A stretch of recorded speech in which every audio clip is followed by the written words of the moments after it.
ئێمە ئەمڕۆ ئەنجومەنی مامۆستایانی ناڕازی لە شاری کەلار کۆبووینەوە. لە کۆبوونەوەکەدا جەختمان کرد لەسەرەوەی کە 2 مانگ پێش ئێستا جارێکی تر کۆبووینەوە. لە کۆبوونەوەکە باسی ئەومان کرد کە ئێمە وەکو مامۆستایانی ناڕازی پێویستە 30 ڕۆژ جارێ موچە بدرێ، هەروەها بەبێ لێبڕین. ئەوە بوو وەکو بەرهەمی ڕنج و خەباتی مامۆسایان و خەڵکی ناڕازی تر 30 ڕۆژ جارێ موچە درێ، بەڵام بە لێبڕینەوە.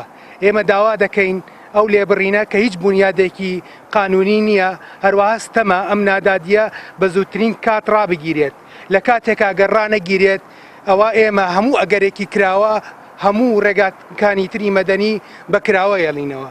خاڵی دووەم کە ئێمە لە کۆبوونەوەکەی جەختمان لێکردەوە ئەوەیە کە پێویستە پلە بەرزکردنەوە تەرفیعات وەک مافێکی ئاسایی سروشتی پێویستە دەستەبەر بکرێت و جارێکی تر بگەڕێتەوە بۆ مامۆسایان و چین و توێژەکانی تری موچەخۆر.